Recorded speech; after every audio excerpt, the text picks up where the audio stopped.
John Worthen, president of Ball State University. It's my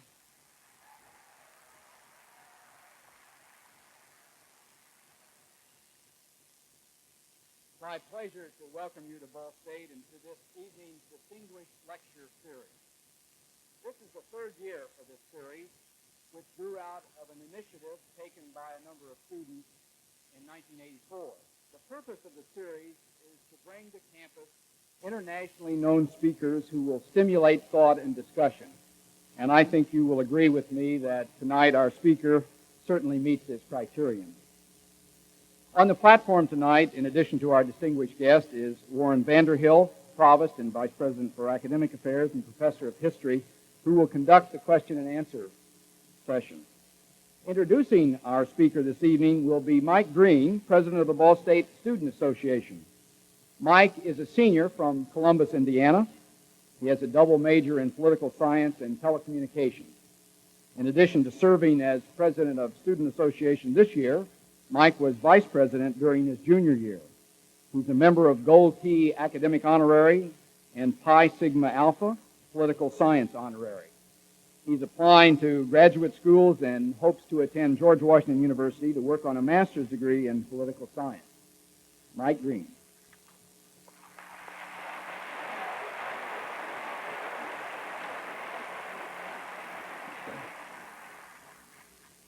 Thank you. I would also like to take the opportunity to welcome everyone tonight. Tonight we are indeed honored by the presence of a truly great American leader, a man of peace and great faith, a man who truly understands the role this nation should play as leader of the free world. Of course, I'm speaking of the man on my right, President Jimmy Carter. James Earl Carter, Jr. was born on October 1st, 1924, in the small farming community of Plains, Georgia. His father, James Earl Carter, Sr., was a farmer. His mother, Lillian, a nurse. He was educated in the Plains public school system and attended Georgia Southwest College and the Georgia Institute of Technology. He received a Bachelor of Science degree from the United States Naval Academy in 1946. He later did graduate work in nuclear physics at Union College. During his naval career, he rose to the rank of lieutenant senior grade and worked with Admiral Hyman Rickover in the development of the nuclear submarine program. When his father died in 1953, he resigned his commission and returned to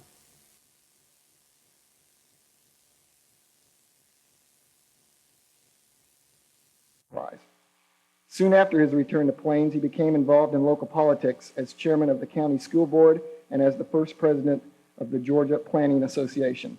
In 1962, he was elected to the Georgia Senate. In 1971, Mr. Carter became Georgia's 76th governor. While he was in office, his fellow governors selected him to serve as chairman of the Southern Regional Education Board, the Appalachian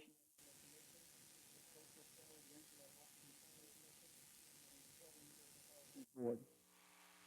In 1973, he became the Democratic National Committee campaign chairman for the 1974 congressional elections.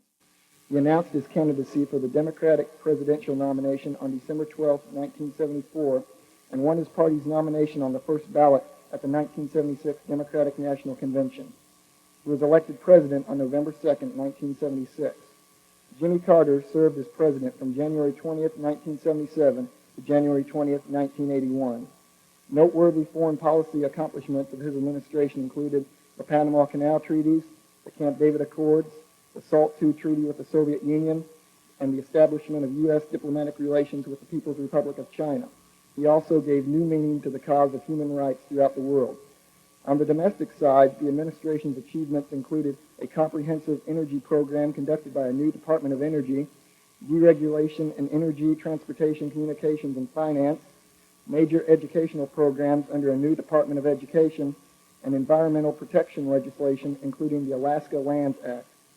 In 1982, he became University Distinguished Professor at Emory University in Atlanta, Georgia. He also founded the Carter Center of Emory University, a policy center for addressing vital world issues through nonpartisan study and consultation. Besides teaching and developing the Carter Presidential Center, which includes a presidential library and museum, he is also on the board of directors for Habitat for Humanity, a nonprofit organization that helps build homes for needy in the United States and the underdeveloped countries. Ladies and gentlemen, it is my great pleasure to introduce President Jimmy Carter.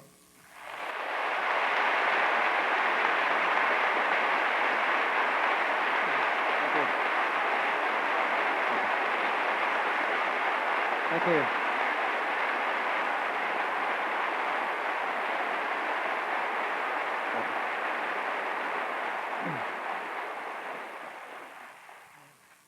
President Worthen, President Green, friends, students, faculty, trustees, administrators of Ball State University.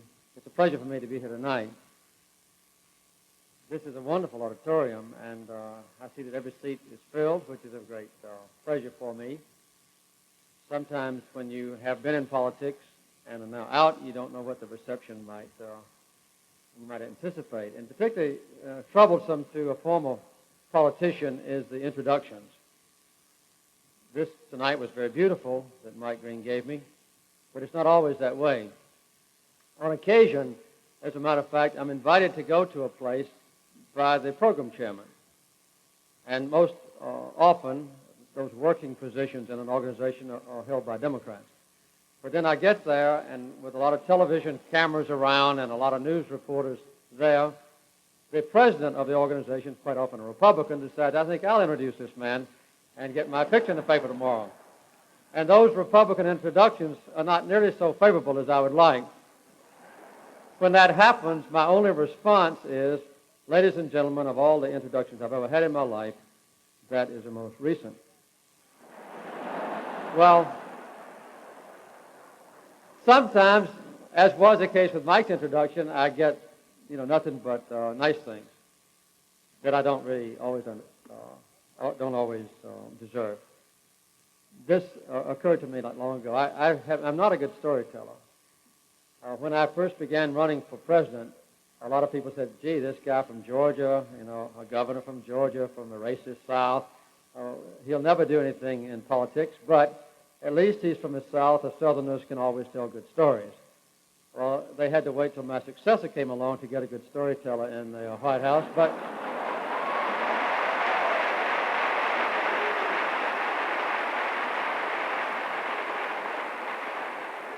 well, I think I ought to be completely honest. During the time I was in the White House, my ability as a raconteur was remarkably good. If I would tell a joke when I was president, the audience always responded very well.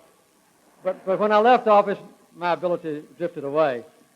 Except on one notable occasion, and this illustrates a point that I want to make. I went over a few years ago to Japan on a speaking tour, and one of my lectures there was a graduation address at a small college near Osaka. And I had to make my speech in English, and I had a Japanese interpreter. If you've ever had a speech translated into Japanese, it takes longer in Japanese than it does in English to say something. Anyway, I thought I would open my talk with a brief joke. So I went back in my ancient files when I was running for governor, and I resurrected a brief joke, and primarily because of its brevity. And I told the joke, and then the interpreter gave my joke. And it was unbelievable, the response of the audience. They just laughed and laughed and laughed and almost fell out of their seats with laughter. And I couldn't believe, how well I had done in Japanese. So later we went to the little holding room after the event was over, and I asked the interpreter to tell me how he told my joke. And he was very evasive. He wouldn't answer my question. I insisted that you've got to tell me how you told this joke because it went over better in Japanese than I've ever done it in English, and I want to know what the trick is. And he finally said, I hate to admit this, but I told the audience, President Carter told a funny story. Everybody laughed.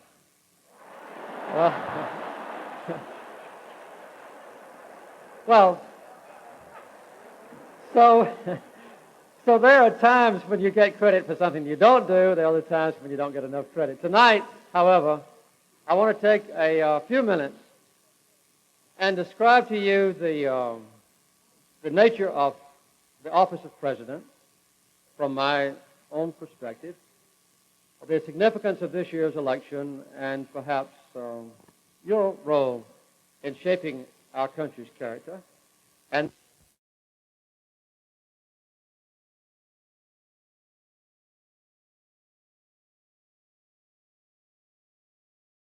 office of president is one of the most difficult, I presume, the most challenging, the most gratifying, and the most powerful on earth. But there is a lot to serving as president other than just enjoying the Rose Garden.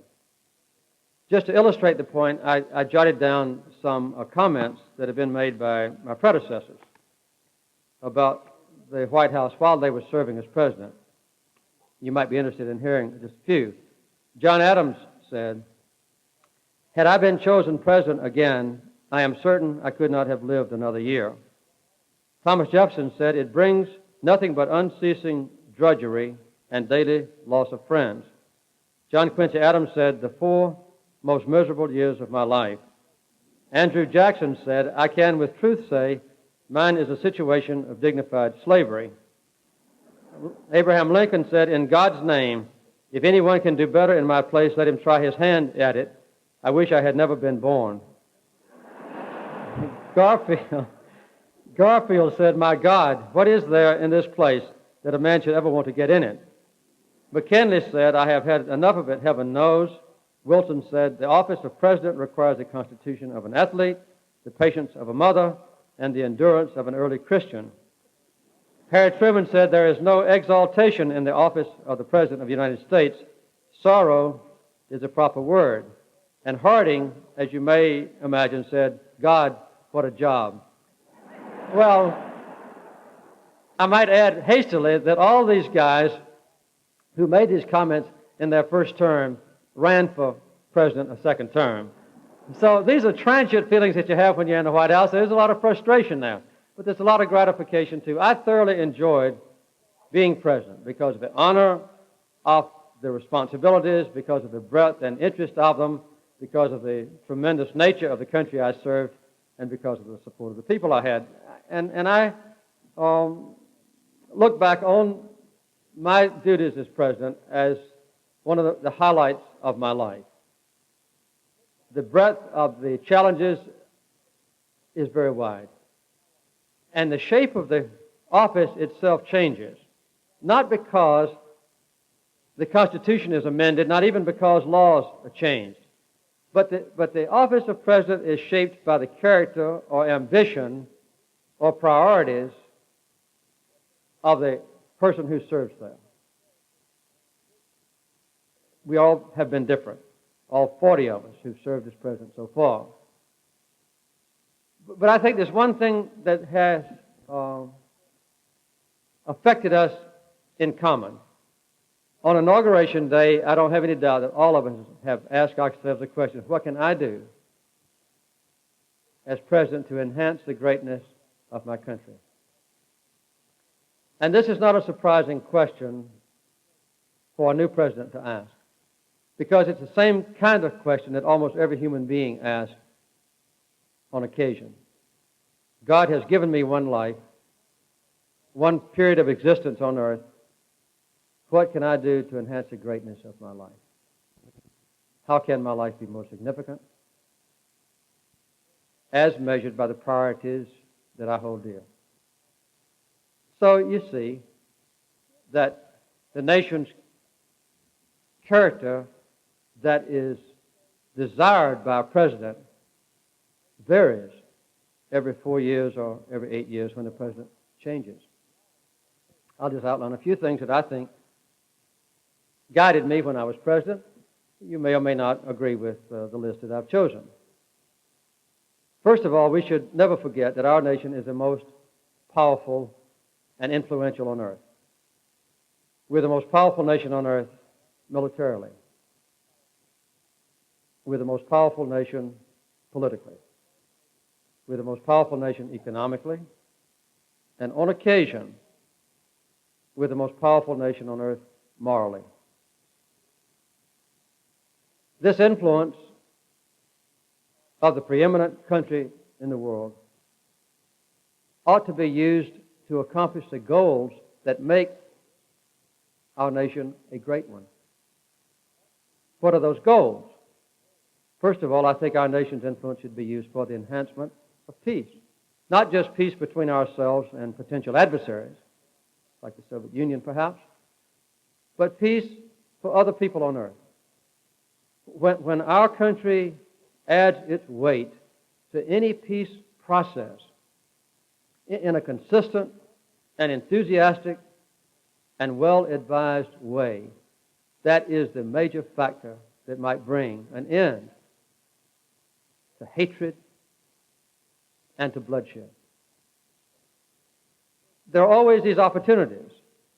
Most presidents, and certainly including me and my predecessors, have used negotiation and diplomacy almost constantly to try to deal with trouble spots on earth. Sometimes these troubled spots didn't directly affect the security of our country. Sometimes they did. I don't think, for instance, that there'll ever be an outbreak of hostility between us and the Soviet Union because the Soviets and the Warsaw Pact nations invade Western Europe. There are many reasons why this is an illogical prospect. But I have always felt, before, during, and since I've been president, that the most likely flashpoint, you might say, for an international conflict of a global nature is in the Middle East. Because we have deep allegiance to Israel, the Soviet Union has deep allegiance to Syria and others, and we can't control the policies or the actions of the Israeli government. And neither can the Soviets control the policy or actions of President Hafez al-Assad in Damascus. And if those two countries endanger the existence of the other, we might very well have a confrontation between us and the Soviet Union. This almost happened in 1973, as you may remember, when our entire nuclear and conventional forces on a worldwide basis were placed on alert. So the Middle East is an area where our country's influence should be used constantly and persistently to bring about a peaceful resolution of differences. We've now wasted 7 years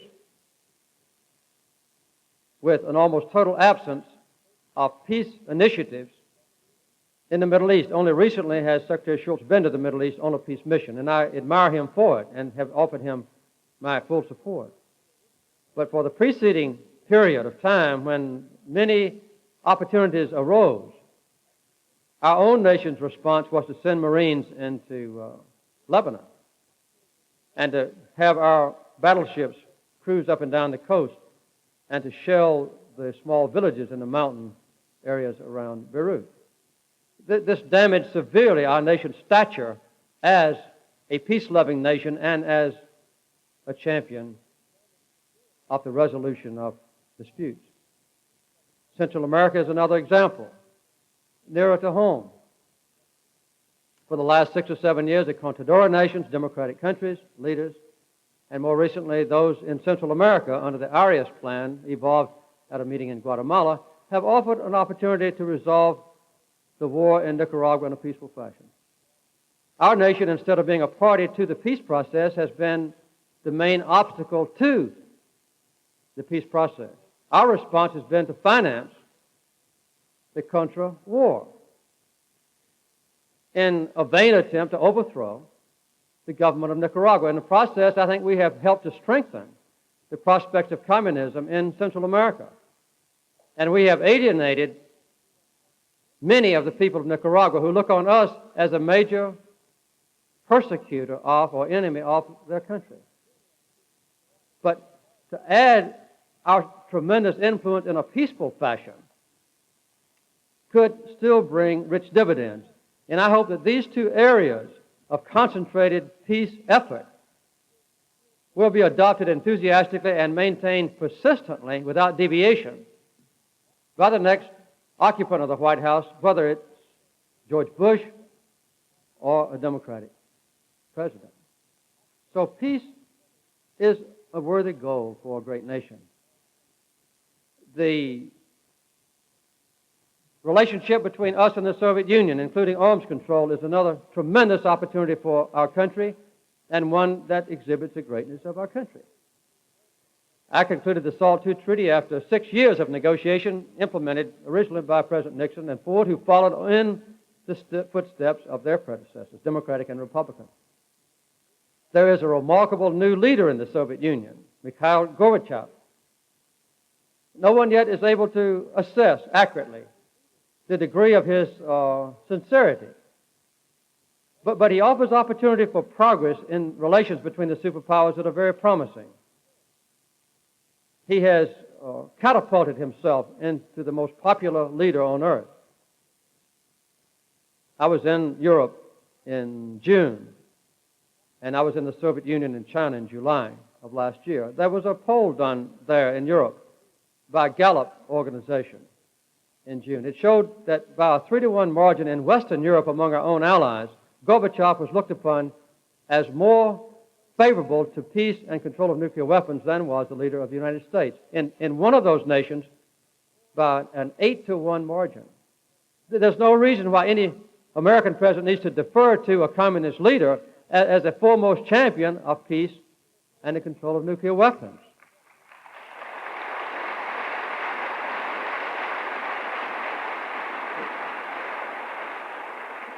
The world is hungry for a clear and undoubted commitment of our country to achieve those goals. And when there is equivocation in Washington, I think it damages the element of greatness in our country. There are some other things that I'll just skim over them very briefly. I think one is a commitment in this country to the highest principles of our Constitution. Freedom and democracy, obviously equality of opportunity also, sometimes known as civil rights. Our country should set the example for the rest of the world in the enhancement of civil rights at home and human rights abroad. Human rights is not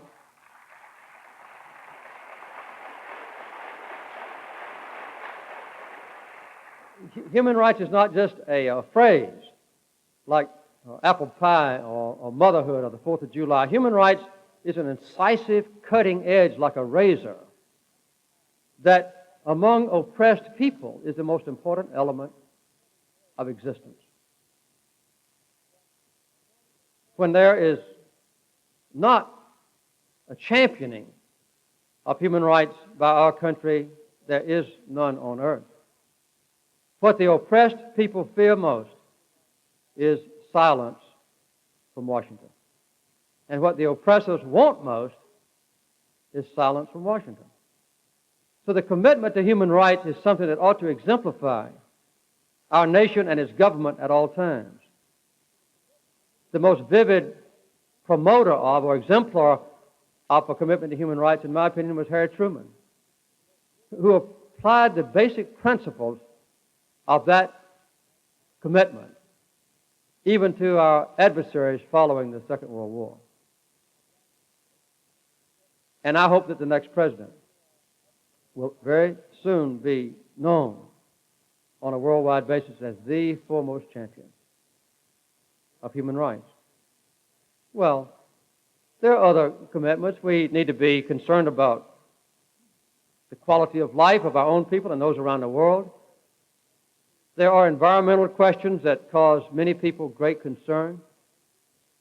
The destruction of the ozone layer, the buildup of CO2 in the atmosphere, the decimation of rainforests, the obliteration of many species of life, both plant and animal, the erosion of land, the pollution of water and air. And there are other aspects of environmental quality that are important. Whether a person has a place to sleep, or health care, or food to eat, or even an opportunity to be educated. But a great nation ought to be concerned about these things, not only among our own people, but throughout the world. Because with just a little expenditure of our tremendous wealth, we could transform the quality of life of others. And in the process, it wouldn't be a net sacrifice for us. It would bring back dividends that would far exceed any monetary sacrifice or contributions that we've made to these goals. Well, we've got to keep our strength. We need a strong defense. My professional background is in the military. As Mike pointed out, I went to the Naval Academy. I was a submarine officer. I was a nuclear submarine officer. And when I was president, I was deeply committed to work closely with the Joint Chiefs of Staff, the Secretary of Defense, other specialists in the field, and also to work with Democratic and Republican leaders in the House and Senate interested in defense. And we had a very steady and predictable growth in the defense establishment while I was in office. When we needed a new weapon system, I required the Pentagon to eliminate old weapon systems of an equal cost. And we put together budgets that were presented to the Congress, and the Congress never modified my defense budgets more than 0.5%. We need to maintain that commitment because the American people can't forego having strong military forces. But those military forces ought not to be used to be injected into the internal affairs of other nations. They should be used to assure the world that here is a nation of greatness committed to the maintenance of peace, and that's the sole purpose of the military forces.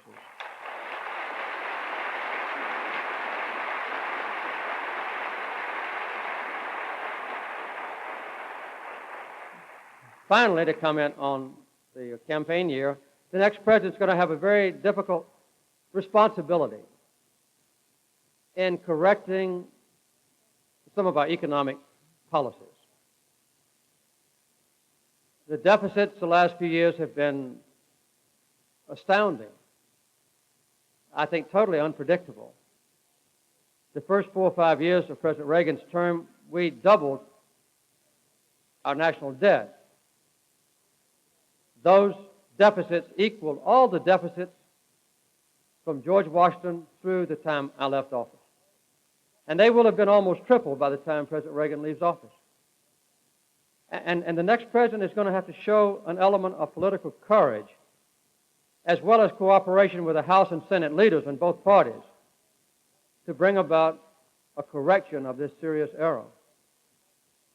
When I left office, I was the greatest creditor nation on earth. We are now the greatest debtor nation on earth. We owe more money to foreigners, by far, than any other country in the world.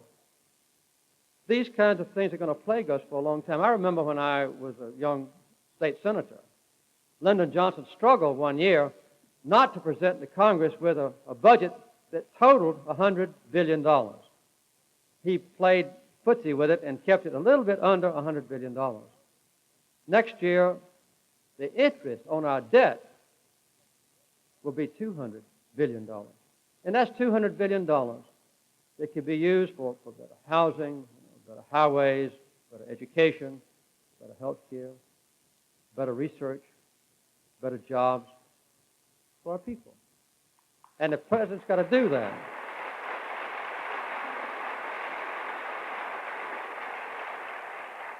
Well, now we're in the process, as you well know, of choosing the next president.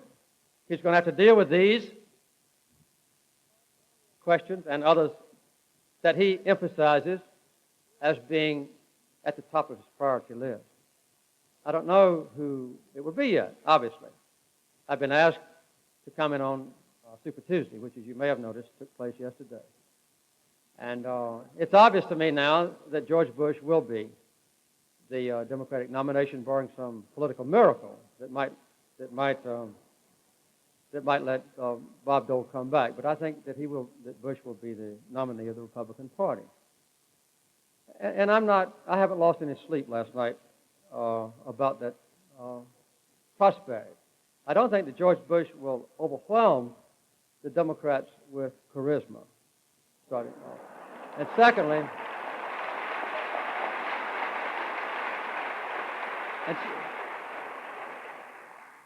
secondly, he will have a very difficult possible handicap, similar to what Hubert Humphrey had in 1968, in not being able to deviate from or to criticize or materially to advocate changing the policies of President Reagan.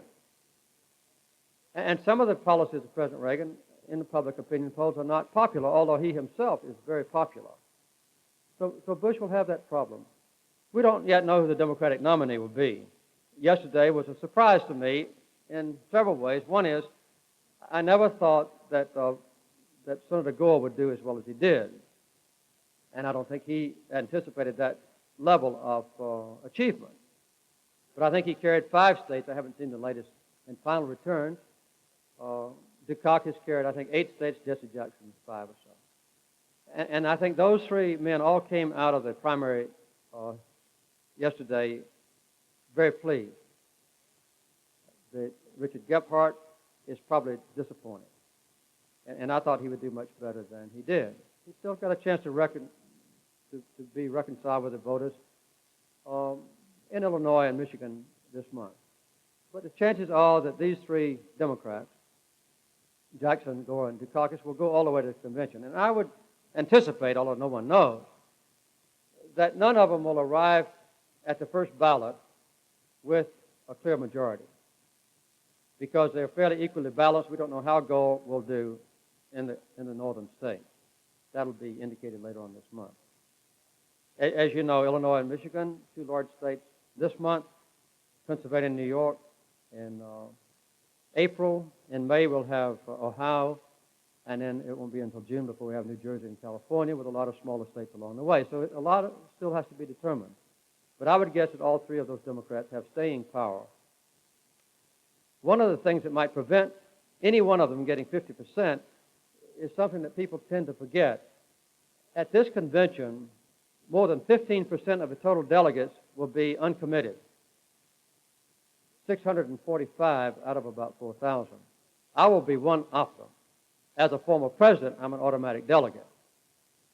So are the speakers and former speakers of the House, the Democratic members of Congress, the Democratic governors, and so forth. And there'll be quite a different attitude at the Atlanta convention compared to what we've seen in recent years, all the way from 1968 to the present, because the delegates will be much more seriously committed to choosing candidates who can actually win in November. When I was nominated in 76 and 80, for instance, many of the delegates didn't care whether I was elected or not, or whether even we had a Democratic president or not. They wanted to be a delegate to the convention so they could promote their particular cause. It may have been gun control, it may have been gay rights, or a lot of other things. And the more radical their proposals were, the more they were on television and so forth. Well, this meant that for the American people, there was a general distasteful impression of the Democratic Party following the convention. Paul Kirk, our chairman, has done a much better job this time in orchestrating a convention that will be, I think, harmonious and come out unified and have the delegates totally committed to choosing a ticket that can indeed win next November.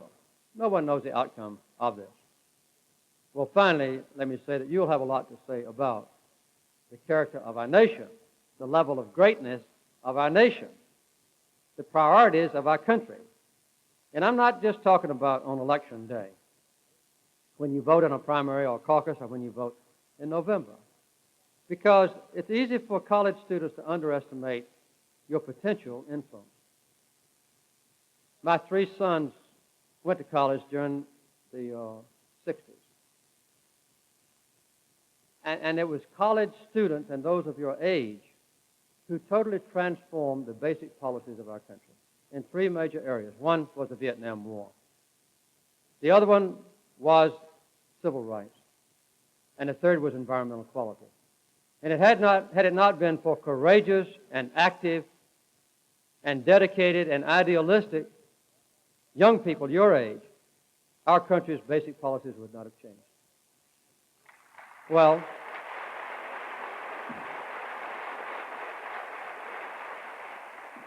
you still have that opportunity. I have another child who came along 15 or 20 years later. And Amy, I wouldn't advocate that all of the students at this university adopt Amy's level of activism. But Amy is devoting a major portion of her life to making sure that apartheid is eliminated in South Africa and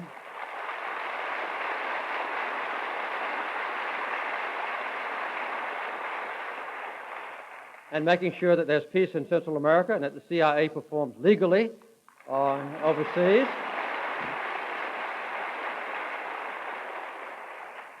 And although I often wish that Amy would stay in the classroom, take care of her lessons, be an all-A student, and graduate on time, that's not Amy's choice of life, but of course we're still proud of her. But the point I'm making is that you have a great potential impact on the level of greatness of our country. It's not just presidents who determine what kind of country we have.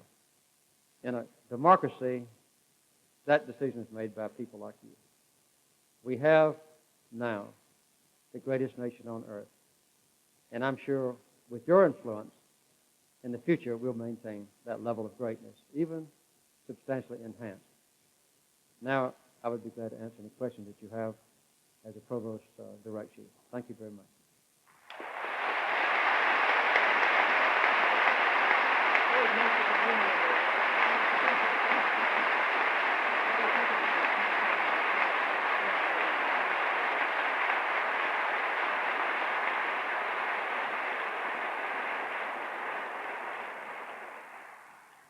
Thank you very much, President Carter, for, among other things, reminding us of what we can be as a nation.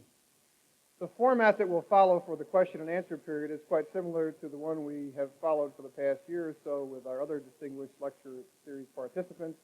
We have 2 open microphones down here at the front, the end of either aisle, and 2 in the front of the aisles, up from these 2 aisles in the balcony. President Carter has graciously consented to conduct the question and answer session by himself. He's quite skillful at this, as President Worthen's daughter has told me, since she's a senior at Emory University and has participated in lectures and question and answer sessions, which he has done at that university. So at this time, I'll ask President Carter to come back to the podium and just simply rotate the 4 different mics and take questions.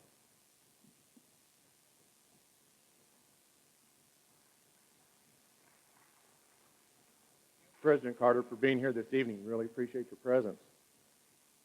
One of your actions in, in office that I'll always agree with, respect, and indeed praise is the work you did on the Camp David Accord. In regards to that, I have 3 points I'd like for you to expound upon. Please let us in on what specific events, conversations, personal observations motivated your personal involvement. 2, what would you have done differently? And 3, if you were president today, what would you do to continue and to expand the Camp David Accord? All right. First of all, the reason that I got involved in the Camp David Accords and originally in the Mideast peace process was because I felt then and now, as I said in my talk, that the most likely place of conflagration, of confrontation between us and the Soviet Union is in the Middle East. And I had seen this historically threatened in the past. It's also an area of extreme complexity that requires a lot of political courage to deal with it, in that when you start talking about Palestinian rights or Palestinian homeland or self-determination for Palestinians, that is politically explosive language in this country.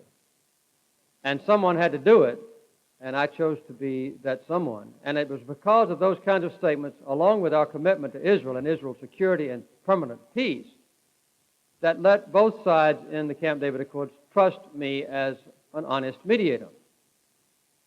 I had a very intimate relationship with Sadat. He trusted me perhaps too much. At Camp David, I would say that Prime Minister Begin didn't trust me quite enough. But after 13 days, we were successful in hammering out an agreement between them. And the last 10 days of that negotiation, Sadat and Begin never saw each other because they were so totally incompatible. Even when they were in the same room, there was no way to make any progress. So I went from one to the other and negotiated for the last 10 days. But the Camp David Accords spell out principles that I think are unavoidable as a basis for future progress in peace. The Camp David Accords reconfirm the statement in the United Nations Resolution 242, summarized by exchanging territory for peace. This was adopted by Begin reluctantly. It was confirmed when the Knesset, or the Parliament of Israel, adopted Camp David. 242 is a part of the Camp David text. Presently, Prime Minister Shamir and some of his chief associates, Sharon, Aarons, and others, reject any possibility of giving up territory in the occupied area in West Bank or Gaza. And I think this is a handicap or an obstacle that will have to be overcome.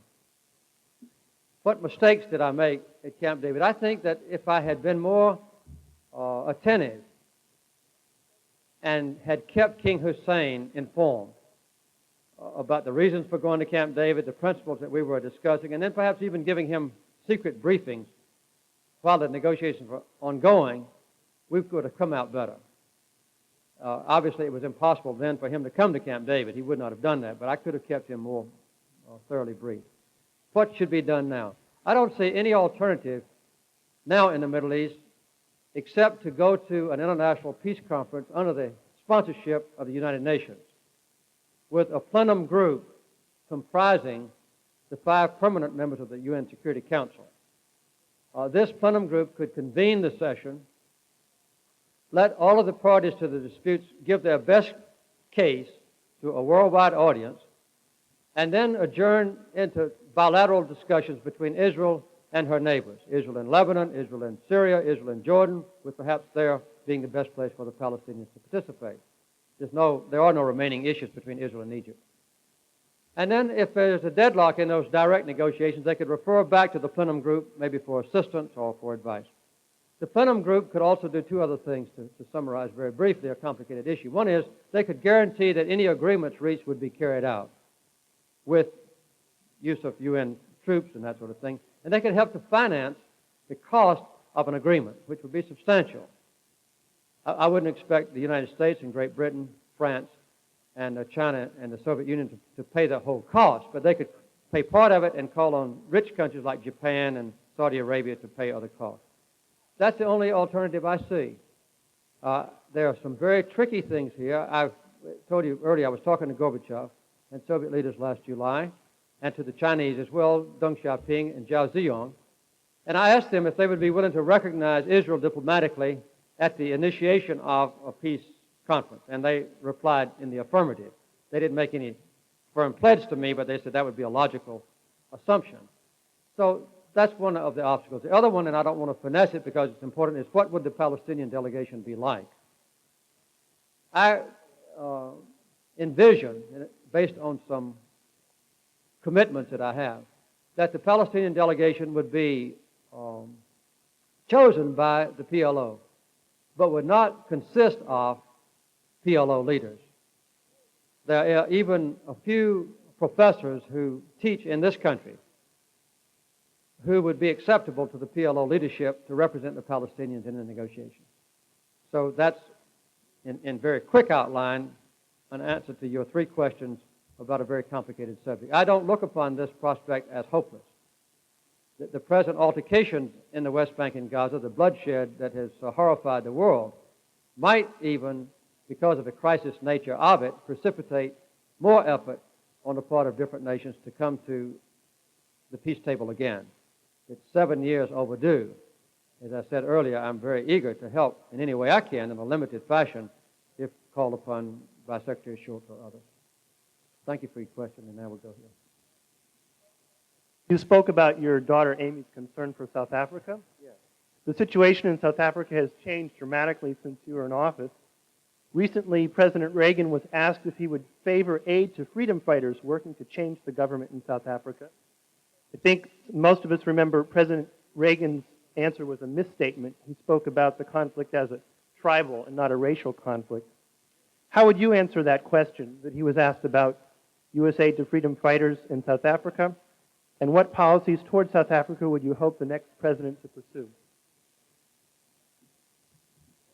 As you know, there's been a constant altercation between President Reagan and the Congress since he's been in office about what to do about South Africa. And President Reagan has basically cast his lot with the white supremacy government in South Africa and with a genuine belief, I think, that cooperating with the Botha government and protecting them from any condemnation by the United Nations or any kind of trade embargo is the best way to end apartheid. Obviously, I think that policy is erroneous and fallacious. when I was in office, we insisted upon an end to apartheid, free elections in South Africa, and a one-person, one-vote basis, which obviously horrified the white leaders of South Africa. I have advocated publicly that American free enterprise leaders and also the American government imposed increasingly strenuous economic punishment on South Africa. As you know, only this week, there was a United Nations vote to condemn South Africa and to impose some economic sanctions because they have prohibited now Bishop Tutu and others from making any public expression of criticism of apartheid as a policy. And the UN Security Council was kept from approving this resolution by a veto on behalf of the United States. Well, you know, this is the worst example, I think, in the world of human rights violations. And our country has come down on the side of the oppressors in South Africa. So I think that we should reverse that policy. And I hope the next president will at least cooperate with the Congress, because so far, as you know, President Reagan has vetoed on one occasion a sanctions legislation against South Africa, and when one was passed over his veto, he has failed to carry out the premises of the law that was passed over his veto. Thank you. Next up, I can't see you, but Good evening. Please share with us your personal observations and feelings about Habitat for Humanity, and how would you suggest people get involved in this organization? One of the delightful things that Rosen and I do as volunteers, this is not associated with the Carter Center, is to participate in the Habitat for Humanity program. What it is, to be very brief, is that we build homes in partnership with poor people in need. There are 250 Habitat communities in this country, and we have Habitat projects in 25 foreign nations. In each case, volunteers, almost entirely from the United States, work with the families that are going to live in new homes, side by side, in building the simple but adequate, decent housing. The Bible says when you lend money to a poor person, you don't charge interest. So we don't charge any interest, and we don't charge any profit. Some of the materials are donated, and a lot of the work is donated. So this means that families who are not even financially able to qualify for government low-interest housing can have good homes, which they themselves have helped to build. In the process, quite often, a family that has never had any success in life sees a home produced for themselves that they have helped to build. And in the process, they learn often how to pour concrete, how to lay bricks, how to put up a stud wall, how to erect roof trusses, how to hang sheetrock, how to put in plumbing fixtures, how to put in an electric system, and so forth. And often when Habitat moves on to another community, we leave behind us a core group of people who are able to do simple construction projects. We have these projects in quite a number of places. We've built more than 600 homes in Zaire. We've built just finished 160 homes at a 13,000-foot elevation in southern Peru on the shores of Lake Titicaca. We have 6 different projects in Nicaragua. We work side by side with the Nicaraguan people to build them homes. We have projects in many other countries as well. One of the exciting things about Habitat is that it's not charity. We don't give away anything. It's not a handout from rich Americans to poor people. We work side by side with the people that will live in the homes. And in some cases, they are required to put in 2,000 hours of work, they and their family members, on their own home and their neighbor's home. In some cases, it's a few hundred hours. And then they have to make monthly payments when they move in the house. Quite often, to get a very nice house in this country that is worth maybe $20,000, their monthly payment's only $100. If you figure 20 years to pay back $20,000 with no interest and no profit, it amounts to that. So this is a very wonderful program. The money comes from private contributions, mostly from the Christian community in this country, but not exclusively. We have a lot of Jewish volunteers who work as well. And one thing that that any of you can do is to volunteer to work in a habitat project. We now have a growing number of universities within which there are Habitat for Humanity chapters. At our church in Plains last Sunday, we had 2 large student groups, one from a university in Ohio and one from Duke University. And they come down to the international headquarters, just 10 miles from Plains, and they learn how to build houses, or they learn how to organize habitat chapters. Sometimes the students will volunteer to work an entire summer, building homes in partnership with poor people in need. So Habitat's a wonderful kind of project. It's a type of thing that any of you could do. It's exciting. Finally, let me say that now for the last 4 or 5 years, Rosen and I head up a group of volunteers, most of whom have never hit a nail with a hammer, never have turned on a power saw, and we spend a week every summer building homes. We've been to New York 2 summers, to Chicago. Last summer, by the way, we were in Charlotte, North Carolina. When we arrived in Charlotte, there were 14 empty concrete slabs poured on Monday morning, and Friday at noon, we moved in 14 families to brand new completed homes with carpets and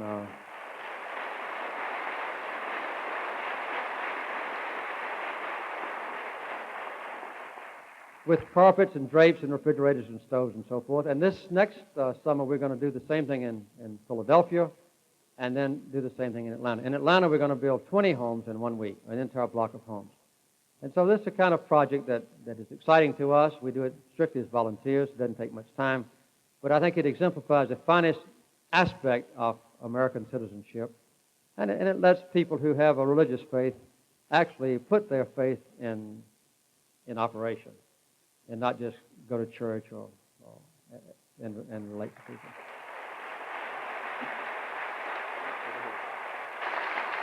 Thank you, Mr. President. Welcome to Ball State University, and we thank you for coming this evening. Mr. Carter, during your term as president, you helped win approval of the Panama Canal Treaty. At the time, you obviously felt that this was a good idea. My first question is now, in view of what has happened in Panama these past few weeks, do you still think giving the canal to Panama was a good idea? And second, do you think the situation in Panama will escalate to the point where we use military strength to protect the American interest in the canal? And should we use that strength if all else fails? As you may or may not know, the Panama Canal Treaty that existed since the early 1900s was signed in the middle of the night in the private home of Secretary of State Hay, along with a Frenchman who had not been to Panama in 18 years. No Panamanian was involved at all in the treaty negotiations or the text. There was a delegation of Panamanians that had already landed in New York. They were on the way by train to Washington to object to the treaty terms, and that's why Secretary Hayes signed this treaty in the middle of the night. All the way down since that time, until President Johnson was in office, there was a growing fervor of disapproval in Panama against this unfair treaty. There was a riot in Panama when Johnson had been president for about 6 weeks, and a number of people were killed, several dozen. Panama broke diplomatic relations with the United States then, and every country in this hemisphere except us condemned the United States for maintaining its commitment to that unfair treaty. President Johnson promised the Panamanian president that we would renegotiate a new treaty, and he tried, but when he submitted it to the Congress rejected it immediately. Subsequent to that, President Nixon and President Ford attempted to implement a new Panama Canal Treaty, and in both cases they failed to get Congress to accept it. When I became president, I committed myself to having a new and fair treaty, and that's what we negotiated, 2 treaties as a matter of fact. One covers this century, where over a period of time, between now and the year 2000, we and Panamanians operate the treaty in partnership, with an increasing element of Panamanian control up to the end of the century. In the 21st century, beginning in the year 2000, we have the right to defend the canal against any exterior threat and to go to the head of the line in using the canal whenever it's necessary for us to defend American interests. And this is approved by us and the Panamanians. The Senate of the United States ratified the treaty by 68 votes. It was one of the most courageous things that the Congress has ever done.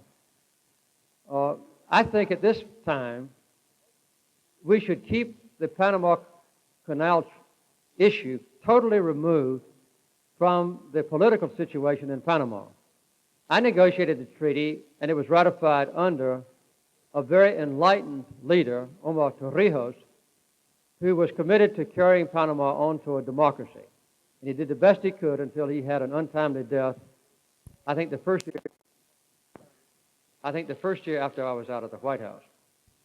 Some accusations have been made that Noriega, the present dictator, was instrumental in Torrijos' death. Nobody knows about that, and I'm not alleging that now. General Noriega is, I think, a disgrace to his country. He is an oppressor. He is a thief. He's a criminal. He's been involved since he's been the head of Panama's government in massive handling of drugs, according to the evidence presented in court. And I'm ashamed to admit that part of this drug dealing was done with the knowledge of our government. It was only after Noriega quit supporting the Contra War that a decision was made to reveal Noriega's involvement in the drug traffic. Now I think we should do everything we can to force Noriega out of office. There are 2 or 3 constraints that I would recommend, however, and I have recommended these to the State Department, to the Defense Department, and to the White House. One is that we should not involve the Panama Canal in this political confrontation between us and Panama. We should honor our commitments to the treaty terms and not violate our nation's word of honor. Secondly, as we punish Noriega in order to force his removal from office, we should minimize the injury to Panamanian people themselves. And we should think, thirdly, about the long-term relationships between us and Panama. I think that is a very important consideration. So within those bounds, I think we ought to do everything we can to get rid of Noriega, who is a disgrace to his own country and to the civilized world.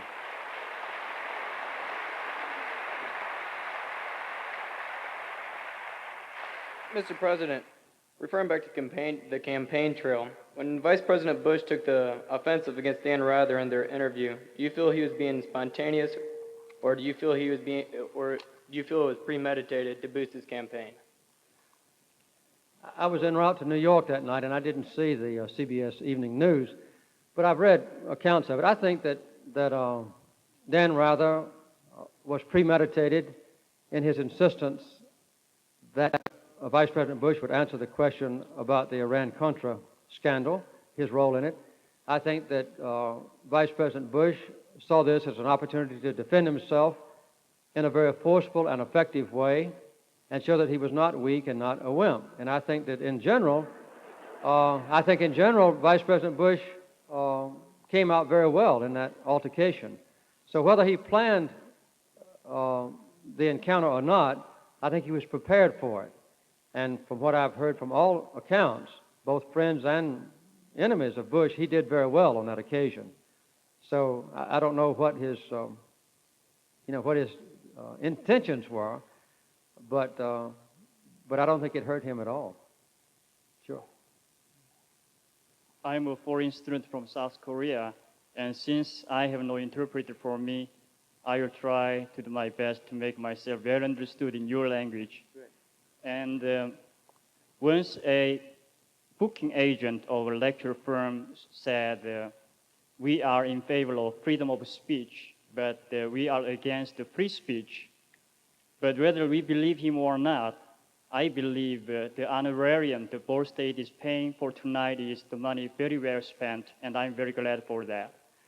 And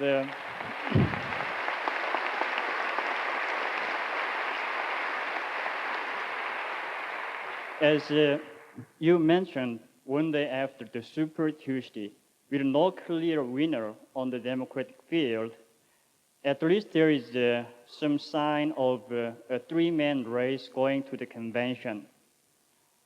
And according to the U.S. News and World Report about 2 years ago, if I can remember correctly, you told that your original favorite is Senator Sam Nunn from Georgia, saying that without carrying the South, the Democrats mathematically will find it very difficult to win the White House. But now Sam Nunn is not running, but instead he gave his support to Albert Gore from Tennessee, another Southerner. Now Albert began attacking Michael Dukakis by comparing him to the Walter Mondale and to the Democrats' 1984 debacle. You probably ought to go ahead and ask your question. I understand. Okay. And but you said that George Bush may not overwhelm the Democrats with charisma, but the absence of any charismatic candidate on the Democratic side, combined with some kind of static economic growth, some people say that this will propel George Bush to the presidency in 1979. Anyway, my first question is, and I hope, unlike Jean Kirkpatrick, you may be able to answer even some hypothetical questions. If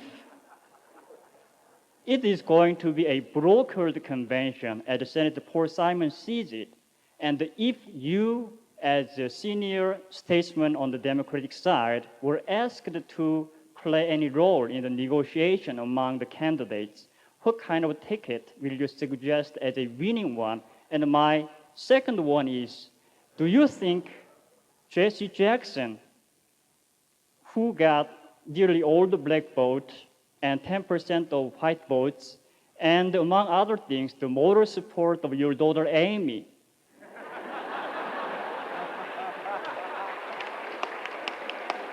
will turn out to be a liability than an asset for the unity of the Democratic Party if he is dropped at the convention, mainly because of his much talked about unelectability, a pastor, or black. Okay. And how do you see? I'm not going to have time to answer your question.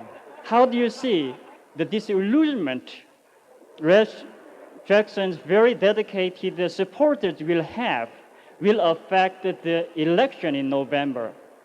Okay.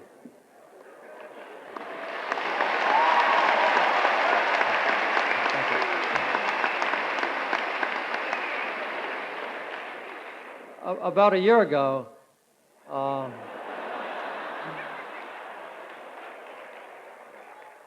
made a public announcement that if Senator Sam Nunn from Georgia did run, that I would vote for him, but that I would not get out and campaign for him. And when Sam Nunn announced that he would not be a candidate, then I informed all the other candidates that I would not express a preference among them until the convention time. And I'm going to honor that commitment. I'm not going to indicate for whom I will give my support. Secondly, I think that it's not accurate to say that we have no charismatic Democratic candidates. And it may be that George Bush would develop an element of charisma that would be very significant. I'm not predicting that now.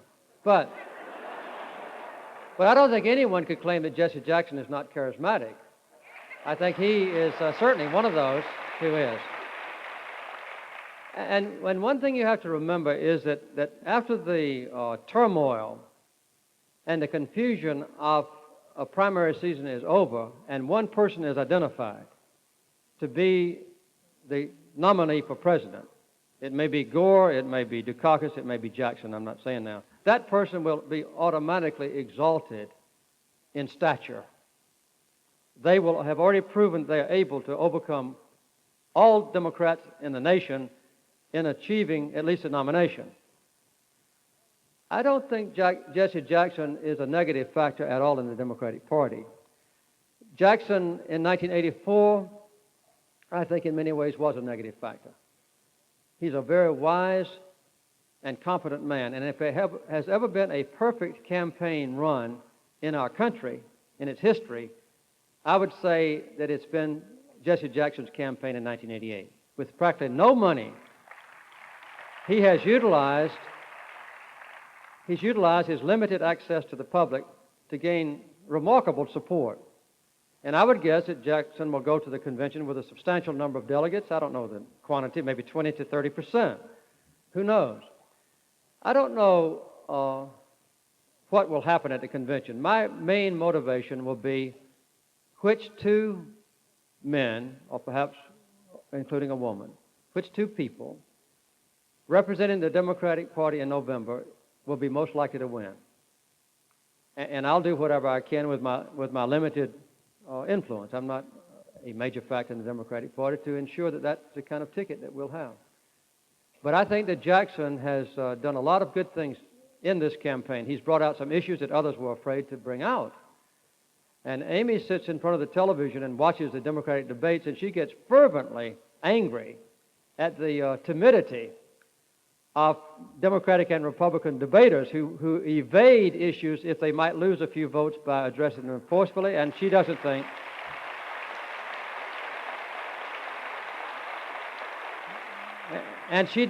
that Jesse Jackson evades the issues.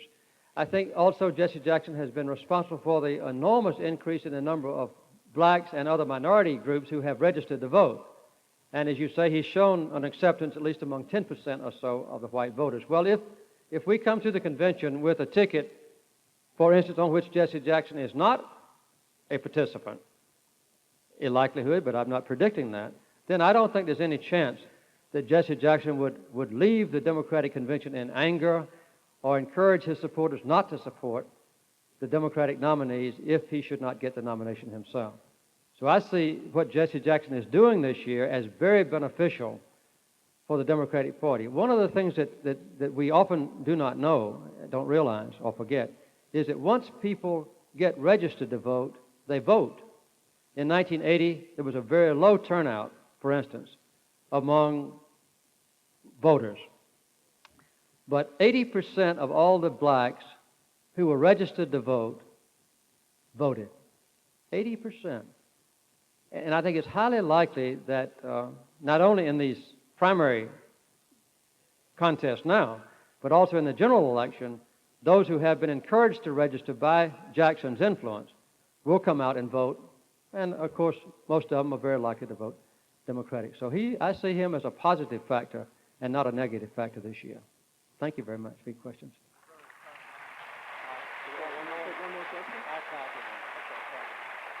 One more question. Take one up in the balcony. Okay, up here, the provost tells me I only have time for one more question. Yes? Thank you, President Carter. Your last year in office, you dealt with hostage negotiations with Iran. Yes. What were your thoughts about trading guns for hostages, and what action should be taken to obtain the release of hostages now being held in the Middle East? When the last year I was in the White House was the most unpleasant year of my life because I not only had the normal duties of a president, but also because the American hostages were being held. I had two basic responsibilities then. One was to protect the interests of my country and to protect the integrity of my nation and to abide by the law.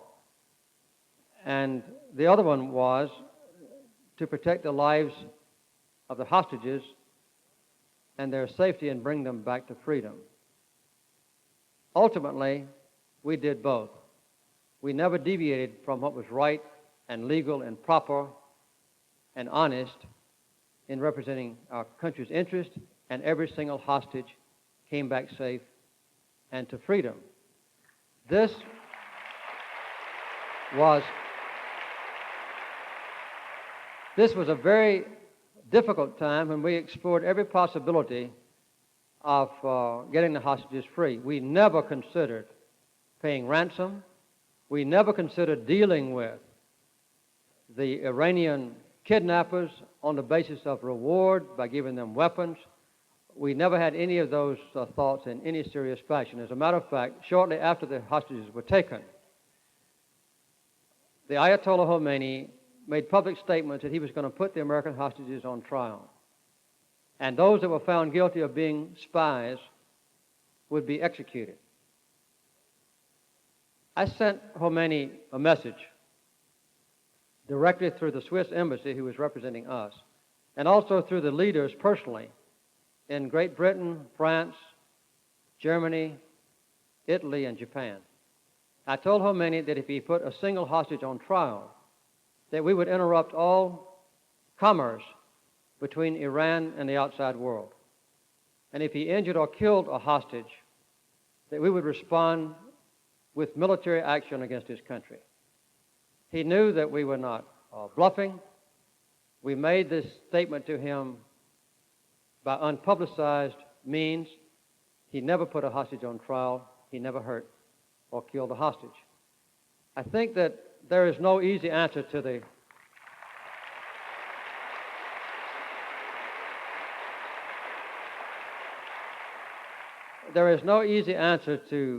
the problem of hostage taking.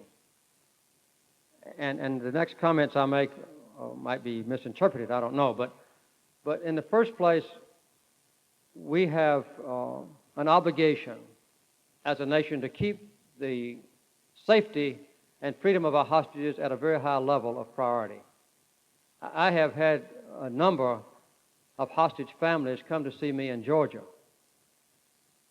to tell me that they could not even get an appointment with anyone in the White House or the State Department to talk about their husband or father who were being held hostage. And I don't think this is a kind of response to the hostage families. They ought to always know that the Secretary of State and the President and all of our resources were being used on a continuing basis to explore every possibility to get the hostages free. That wouldn't guarantee success, but that ought to be part of it. And we ought not ever to forget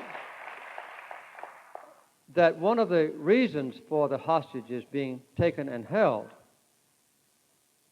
and I think one of them has been held now more than 1,000 days, more than 3 years, is the lack of progress toward peace in the Middle East. There's a general element of despair and alienation and hatred in the Middle East because no progress has been made toward peace in the last 7 years. And I think if we could resurrect the peace process and let the Palestinians and the Lebanese and the Israelis and the Jordanians and the Syrians and the Egyptians know that something is being done, this would do a lot to lessen the level of terrorism there. I make those comments not with any magic answer. There is no magic answer, but that's the best approach that I can think of.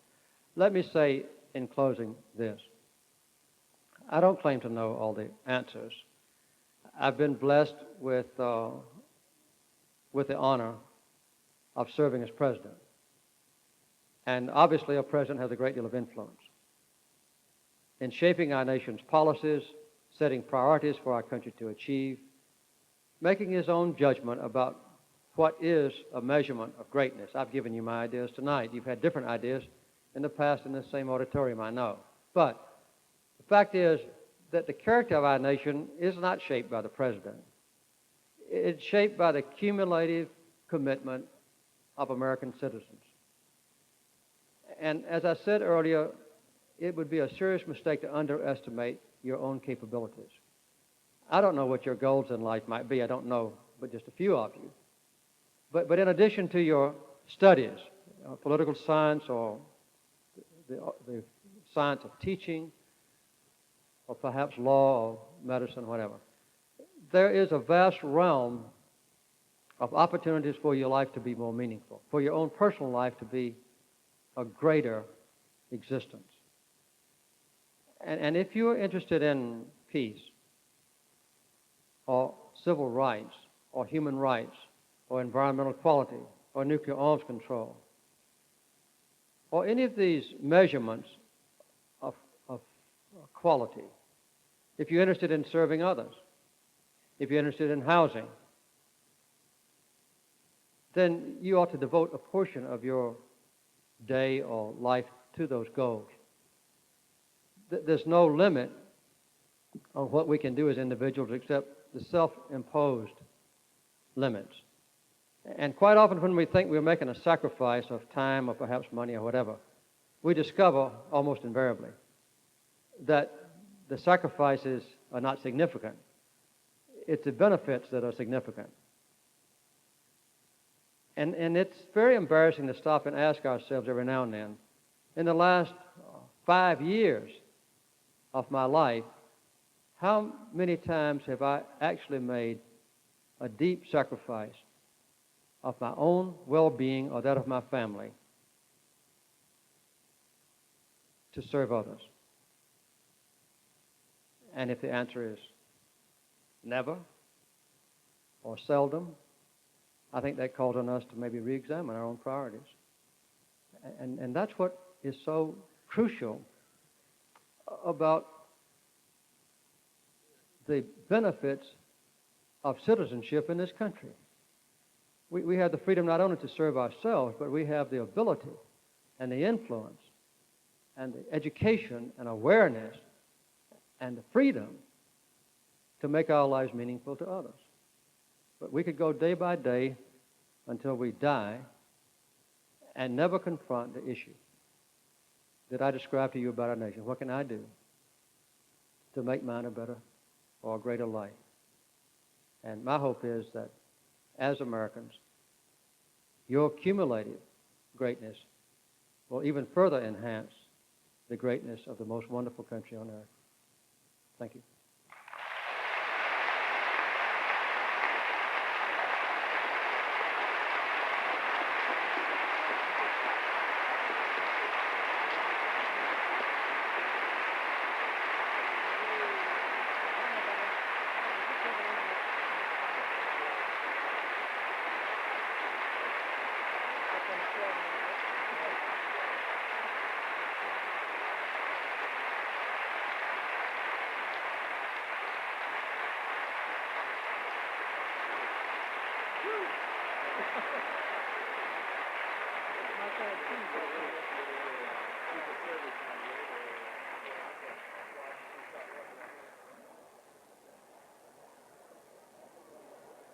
Thank you very much, President Carter, and thank all of you for coming.